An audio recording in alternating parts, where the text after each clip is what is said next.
Bismillahirrahmanirrahim. Assalamualaikum warahmatullahi wabarakatuh. Alhamdulillah, wassalatu wassalamu ala Rasulillah wa ala alihi wa ashabihi wa man walah. Halaqah yang ketiga dari silsilah ilmiah pembahasan kitab Nawaqidul Islam yang ditulis oleh Syekh Muhammad bin Abdul Wahhab rahimahullah. Di antara kaidah yang disebutkan oleh ulama Ahlus Sunnah wal Jamaah di dalam masalah pembatal keislaman adalah terkadang seseorang mengucapkan ucapan yang kufur atau melakukan amalan yang kufur, akan tetapi tidak dihukumi sebagai orang yang kafir, karena di sana ada syarat-syarat yang harus dipenuhi ketika seseorang dihukumi sebagai orang yang kafir. Di antaranya yang pertama adalah balik. Apabila dia belum balik, anak kecil misalnya, dia mengatakan aku adalah Tuhan. Ucapan dia ini adalah ucapan yang kufur dan tidak diragukan dia adalah ucapan yang kufur. Tapi karena yang mengucapkan adalah seorang anak kecil yang belum balik, maka tidak dihukumi anak kecil tersebut sebagai orang yang keluar dari agama Islam. Nabi SAW mengatakan, "Rufi'al qalamu an thalathin, an sabiyyi hatta yablugha, wa 'anil naimi hatta yastayqidha, wa 'anil majnuni hatta yufiqa." Diangkat pena dari 3 golongan, dari anak kecil sampai dia balik, dan dari orang yang tidur sampai dia bangun, dan dari orang yang gila sampai dia sadar. Hadis riwayat At-Tirmidzi. Yang kedua, berakal. Apabila ada seorang muslim yang tidak berakal mengucapkan ucapan yang kufur, maka tidak dianggap kafir, karena dia mengucapkan ucapan tersebut dalam keadaan dia tidak berakal. Orang yang mabuk misalnya, dia mengucapkan ucapan yang kufur, maka tidak dianggap sebagai orang yang kafir. Di antara syaratnya, seseorang mengucapkan atau melakukan kekufuran dalam keadaan dia memiliki kehendak sendiri dan bukan sedang dipaksa oleh orang lain. Terkadang seseorang dipaksa untuk mengucapkan ucapan yang kufur atau melakukan perbuatan yang kufur, padahal hatinya mengingkari, dia beriman kepada Allah dan Rasulnya, dia yakin, seyakin-yakinnya dengan Islam. Tetapi apabila dia tidak mengucapkan kalimat kufur tersebut, dia akan dibunuh atau diancam akan disiksa. Kondisinya dipaksa untuk mengucapkan kalimat kufur. Kalau itu yang terjadi, maka hal ini tidak mengeluarkan dia dari Islam. Ucapan dia adalah ucapan yang kufur, akan tetapi tidak dihukumi sebagai orang yang kafir atau musyrik. Allah SWT mengatakan, "Man kafara billah min ba'di imanihi illa man ukriha wa qalbuhu mutma'innun bil iman, walakin man syaraha bil kufri sadran fa'alaihim ghadabun minallah wa lahum 'adzabun 'adzim." Barang siapa yang kufur kepada Allah setelah keimanan dia, kecuali orang yang dipaksa sedangkan hatinya dalam keadaan tenang dengan keimanan, akan tetapi orang yang lapang dengan kekufuran, maka merekalah orang-orang yang mendapatkan kemarahan dari Allah, dan merekalah orang-orang yang mendapatkan azab yang besar. An-Nahl ayat 106. Ayat ini turun ketika Ammar bin Yasir radhiyallahu taala anhu dipaksa oleh orang-orang musyrikin untuk mengucapkan kalimat kufur, disuruh untuk mencela Rasulullah SAW, dan saat itu beliau dalam keadaan disiksa, sehingga beliau pun terpaksa mengucapkan kalimat kufur, padahal di dalam hati beliau tenang dengan keimanan. Rasulullah SAW bersabda, "Inna Allaha tajawaza li an ummatil khata' wan nisyana wa mastukrihu alaih."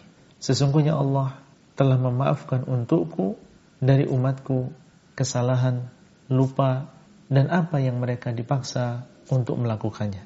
Hadis riwayat Ibnu Majah.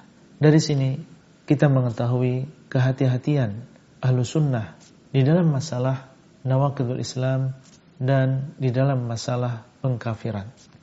Apalagi di dalam sebuah hadis Rasulullah SAW bersabda, "Man qala li akhihi ya kafiru faqad ba'a biha ahaduhuma." Barang siapa yang berkata kepada saudaranya, wahai orang yang kafir, maka sungguh kekafiran ini kembali kepada salah satu di antara keduanya. Hadis riwayat Bukhari dan Muslim. Menghukumi bahwasanya si fulan adalah kafir, si fulan adalah musyrik, ini dilakukan oleh para ulama yang ilmunya sudah mendalam, yang terpenuhi pada dirinya syarat-syarat sebagai seorang mujtahid atau seorang mufti yang berfatwa di dalam hukum-hukum agama. Masuk kita pada pembahasan kitab ini, berkata Syekh Muhammad bin Abdul Wahhab, Bismillahirrahmanirrahim. Dengan menyebut nama Allah yang Maha Pengasih lagi Maha Penyayang.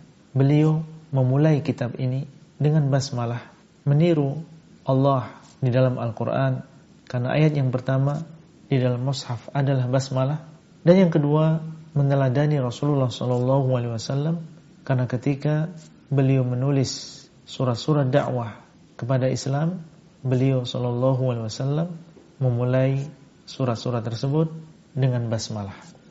Dan inilah yang dilakukan oleh Nabi Sulaiman alaihissalam ketika mengirim surat kepada Bilqis. Beliau memulai dengan basmalah. Allah berfirman menceritakan ucapan Ratu Bilqis, innahu min Sulaimana wa innahu bismillahirrahmanirrahim. Berkata Ratu Bilqis, ini adalah dari Sulaiman dan isinya bismillahirrahmanirrahim.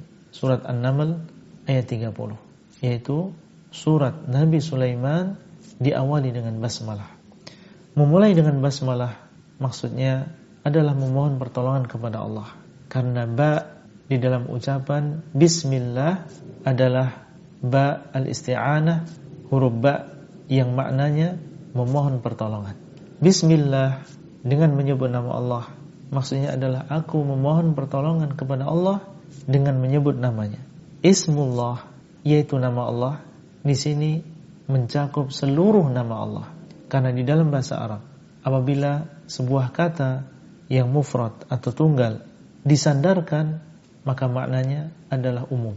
Ismu atau nama adalah tunggal, disandarkan kepada lafzul jalalah, yaitu Allah, sehingga maknanya semua nama Allah.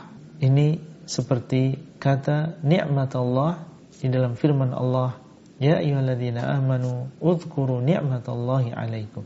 Wahai orang-orang yang beriman, ingatlah nikmat Allah atas kalian. Surat Al-Ahzab ayat yang ke-9. Nikmat di sini adalah mufrad atau tunggal, tapi maksudnya adalah sebutlah atau ingatlah nikmat-nikmat Allah atas kalian. Demikian pula dalam kalimat basmalah, dengan menyebut nama Allah maksudnya adalah nama-nama Allah, dan nama-nama Allah yang paling baik maksudnya adalah nama-nama Allah, yaitu nama-nama Allah yang paling baik yang Allah sebutkan di dalam firman-Nya, walillahil asmaul husna fad'uhu biha. Dan Allah dialah yang memiliki al-asmaul husna, maka adalah kalian berdoa dengannya. Surat Al-A'raf ayat 180. Allah adalah lafzul jalalah, dan dia adalah nama Allah yang paling besar. Nama-nama Allah yang lain disandarkan kepada lafzul jalalah. Seseorang mengatakan Ar-Rahman adalah di antara nama-nama Allah, Ar-Rahim adalah di antara nama-nama Allah, Al-Aziz adalah di antara nama-nama Allah, namun tidak bisa dia mengatakan bahwa Allah adalah di antara nama-nama Ar-Rahman. Dan lafzul jalalah berasal dari kata al-ilah, artinya adalah al-ma'bud, yang disembah. Sehingga makna Allah adalah sesembahan yang berhak disembah. Ar-Rahman adalah nama Allah yang maknanya Maha Penyayang. Nama ini mengandung sifat rahmah atau kasih sayang. Dan nama-nama Allah adalah nama-nama yang memiliki makna, sehingga dinamakan dengan Asmaul Husna karena dia mengandung makna yang paling baik. Berbeda dengan nama makhluk. Terkadang seseorang memiliki nama yang baik, namun dia memiliki perangai yang buruk. Namanya soleh, tetapi dia bukan orang yang soleh. Namanya Abdullah, tetapi dia menyekutukan Allah. Ar-Rahim artinya juga Maha Penyayang. Nama ini mengandung sifat Ar-Rahmah. Perbedaan antara Ar-Rahman dan Ar-Rahim, bahwa Ar-Rahman mengandung sifat kasih sayang Allah yang mencakup seluruh makhluk, baik yang beriman maupun yang tidak beriman. Orang yang kafir di dunia juga mendapatkan sebagian dari rahmat Allah, seperti nikmat hidup, nikmat waktu, nikmat sehat, nikmat rezeki dan lain-lain. Ar-Rahim mengandung sifat kasih sayang Allah yang Allah khususkan bagi orang-orang yang beriman, seperti hidayah kepada Islam, kenikmatan di dalam alam kubur, kenikmatan di dalam surga, dan lain-lain. Allah berfirman, wa kana bil mu'minina rahima. Dan Allah SWT sangat sayang kepada orang-orang yang beriman. Al-Ahzab ayat 43. Itulah yang bisa kita sampaikan pada halaqah kali ini. Semoga bermanfaat dan sampai bertemu kembali pada halaqah selanjutnya. Wassalamualaikum warahmatullahi wabarakatuh. Abdullah Rai di kota Pandeglang.